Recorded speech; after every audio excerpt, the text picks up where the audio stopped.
going to talk a little bit about the AOA, angle of arrival measurement, using the SH60S AOA SignalHawk. Today's topics are going to be: what is angle of arrival? You may or may not have heard of it before. What are the applications of AOA? How does it work? What equipment do we need? How do we do it?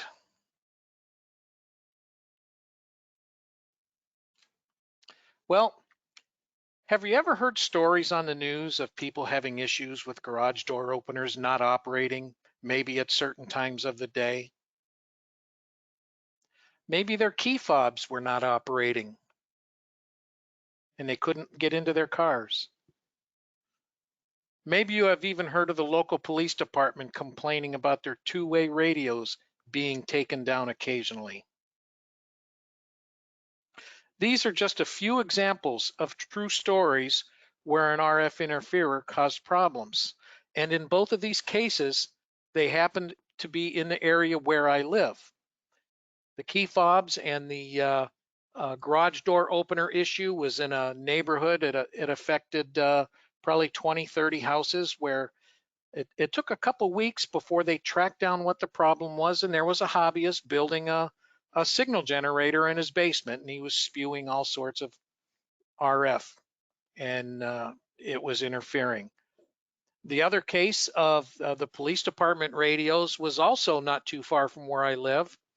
And it turned out it happened every Sunday morning over a period of time, starting at about 11 o'clock in the morning, and it would last maybe an hour.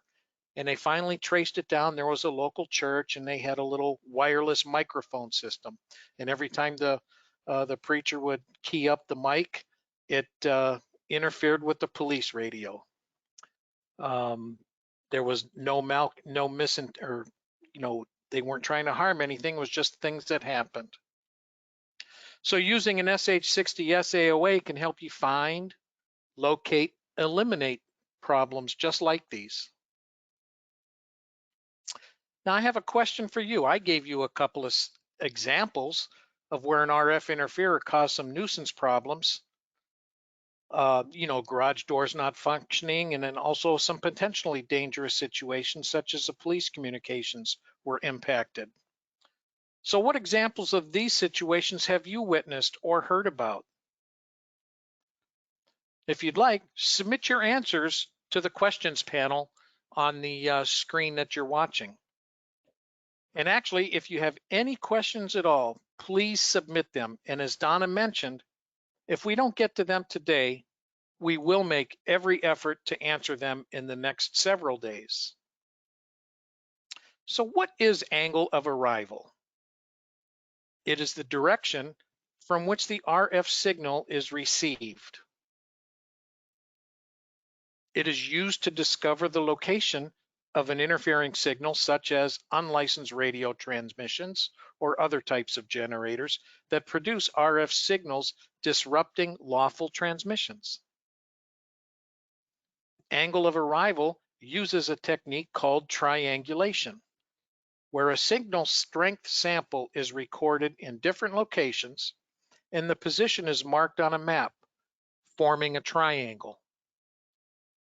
A minimum of 3 or more samples or vectors are recorded, and where they intersect, the interfering signal is found. The SH60S AOA is an advanced model spectrum analyzer containing interference analysis capability with mapping. Users can triangulate the location of an interferer based on power levels with a directional antenna. What do I need? Well, you need to know the user's frequency of interest, or where that interfering signal is coming from. You need to enable the GPS and enable the Wi-Fi on the SH60S, and also make sure you're connected to a Wi-Fi network. Once the GPS location is established, download the local map of the area. So what are the applications of AOA, or angle of arrival? Here are some of the common interference sources. You can have faulty or poorly shielded electronic devices. Electronic devices that are configured incorrectly. You can have electronic devices that are not compliant with local regulations. And you can also have jammers and deliberate interference. So you need to make sure that the GPS and Wi-Fi are enabled and that you're also connected to the internet. Identify the signal of interest, and you can see here in the red oval, that's the signal that we think is bothering us. Put a marker on that signal, then zoom in and center the signal of interest by narrowing the frequency range. And for those of you that tuned into last week's sessions on basic spectrum analysis, there was a step in there where I showed you start with the wide frequency range, and then by narrowing the frequency range and also adjusting the resolution bandwidth, that'll help bring that signal up out of the grass. So you're using the same technique here when you're zooming in and centering the signal. One of the tips I can give you is make sure to use a directional antenna appropriate to the frequency of interest, because that is going to help you locate where that signal is coming from. The next thing you want to do is get your map. So select AOA Locate from the Measurements menu. Wait for the SignalHawk to establish GPS position. The SignalHawk will download a map of the surrounding area. Align your antenna with the SignalHawk and then press Start. And if you'll see, notice in the picture, that antenna is pointing in the same direction as the test port of the SignalHawk in this person's hand. Keep the antenna aligned with the SignalHawk and rotate until a consistent direction. So that little arrow shown in red, make sure that is established. Now you press Save, and you've captured your first vector. The direction with the strongest signal strength will be shown as a black line, and you can see that right here. The relative strength and vector is displayed at the top of the screen. I've amplified that a little bit so you can take a look at it. And then the latitude and longitude gets displayed at the bottom left corner of the screen. Hop in your car or get on your bicycle and go to the second location and repeat the entire exercise. You can zoom out on the map in order to see where the two vectors have crossed. Both vectors are now displayed at the top of the screen. It tells you the amplitude and the angle for each vector. Note that the first vector is now shown in red. The second one that you just captured is shown black. Get back on that bicycle or hop in a car and go to a third location. And repeat everything you did in step 1 and 2. So based on the current estimated position of the signal, you would decide on that third location, drive there, and repeat the exercise. Note that the first vector is now shown in green, the second vector is in red, and then the third one that you just recorded is in black. You should now have a pretty good estimate of the source of the signal. No big deal, right? So, some things you need to know is the frequency of the interfering signal must be identified on the spectrum analyzer. And using the directional antenna, GPS, and a mapping program on the 60S AOA, the interfering signals are able to be searched for and found. There's an integrated or electronic compass inside the SH60S AOA, and it is very important that the antenna and the spectrum analyzer are oriented in the same direction. To effectively detect an interfering signal, you must have an antenna that is matched to the frequency of interest, preferably a directional antenna.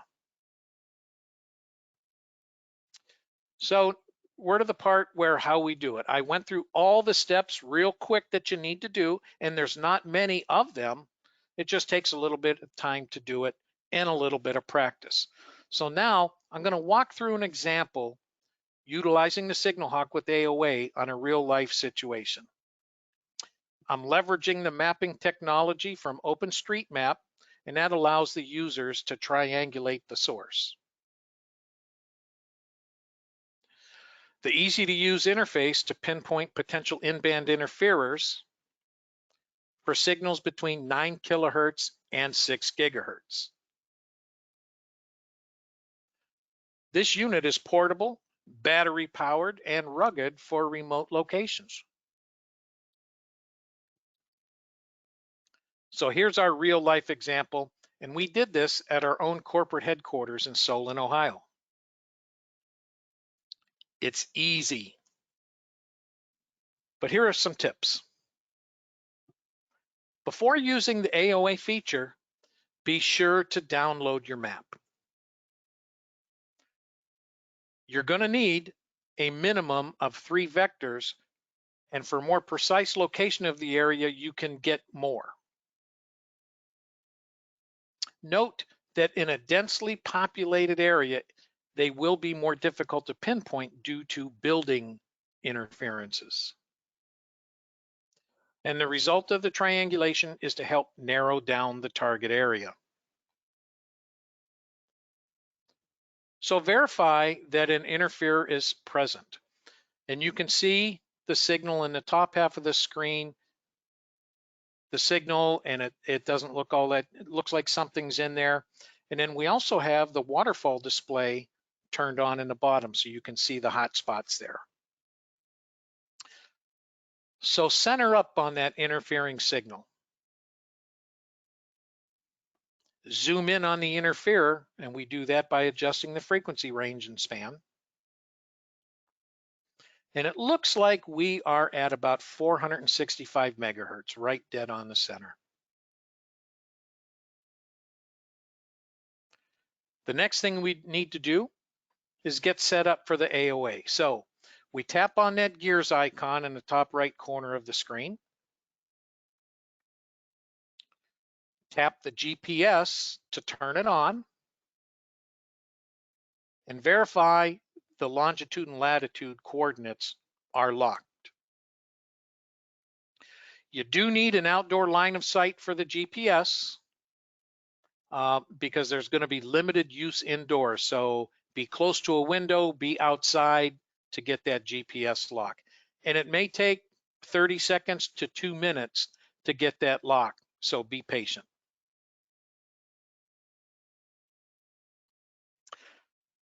So now let's turn on the AOA. So down in the lower left corner under the measure, tap on it, and then select AOA locate.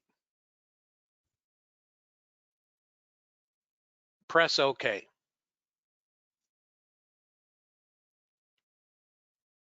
The previously downloaded map appears, and you can use that, use the previously loaded map, or you can get, if you're in a new area, update the map and just press map and a new one will download. If you're using an older map and it already has coordinates and you want to clear them out, just press that reset to clear them away.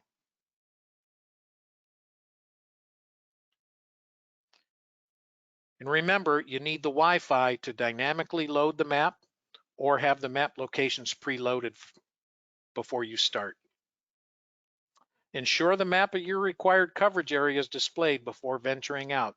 It could make for a long afternoon if you're not set up right. So the next thing we want to do is maybe that's a low level signal down in the grass. So turn the preamp on to amplify that signal by tapping the preamp.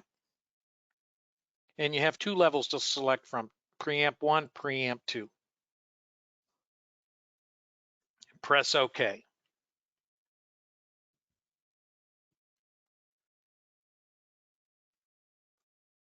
This uses the built-in GPS and a mapping program, as I've already mentioned.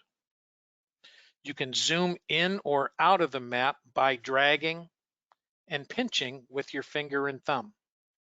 You can see the difference. Zooming in, zooming out. Invoke the signal strength measurement by pressing the start button. And again, you have to have the GPS lock. And the GPS coordinates are going to show on the signal strength screen. So point the antenna and the SignalHawk to find where the signal is strongest. Rotate in a circle while you're pointing. Continue pointing and rotating until your circle is complete. There you can see the strongest signal and mark your first vector by pressing save. In the signal strength mapping, you can save this screen just by tapping the screenshot button. Now we're going to go look for our second vector. So we're going to repeat the previous steps. So you get to your second location, repeat the steps performed to capture the first vector. Again, invoke the signal strength measurement by pressing start.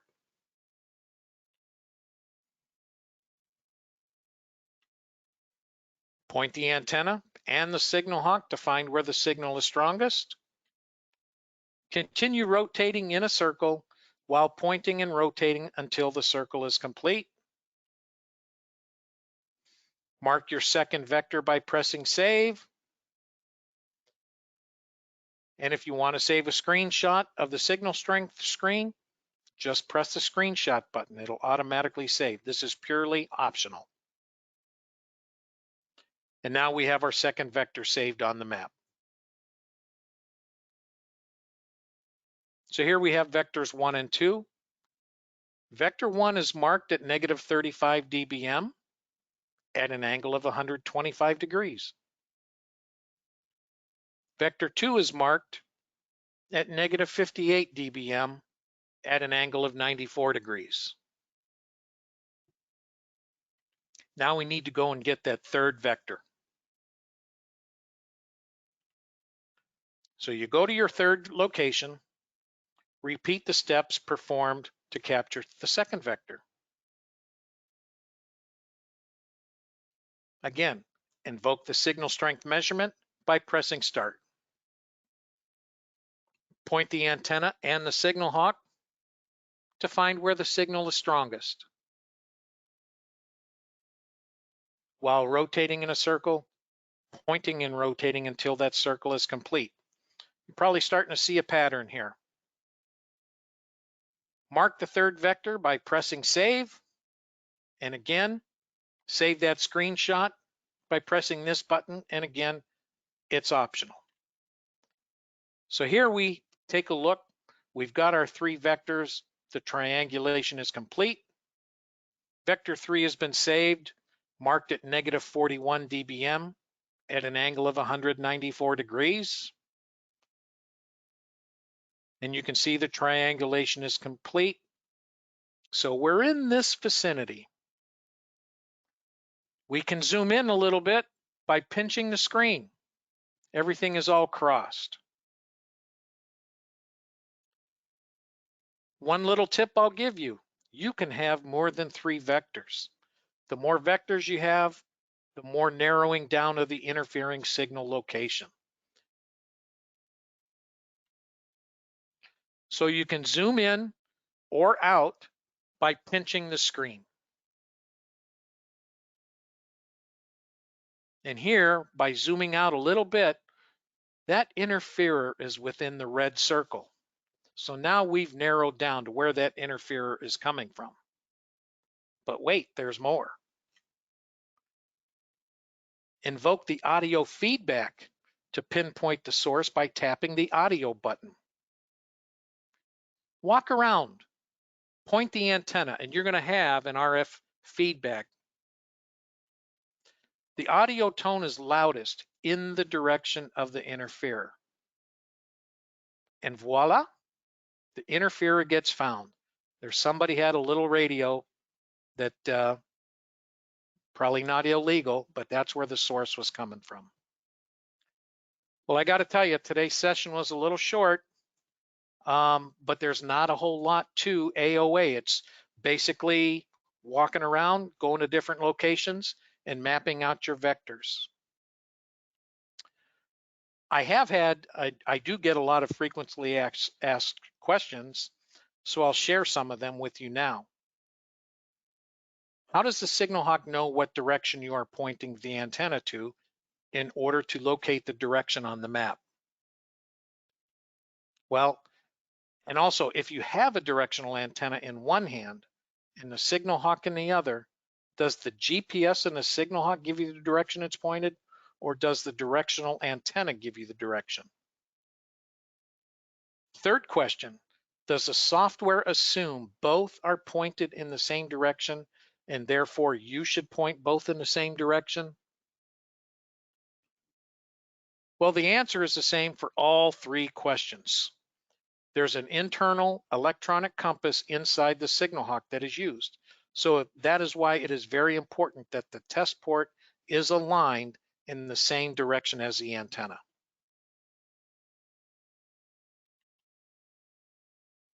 Hey, I'm inside a building and I can't get a lock on the GPS. What can I do? Well, the SignalHawk needs an outdoor line of sight to the GPS satellites. There's limited use indoors. It may also take 30 seconds to 2 minutes to lock to the satellites. Just be patient. And what type of antenna should be used with this system? The recommendation is to use a directional antenna that covers the frequency range of the signal of interest.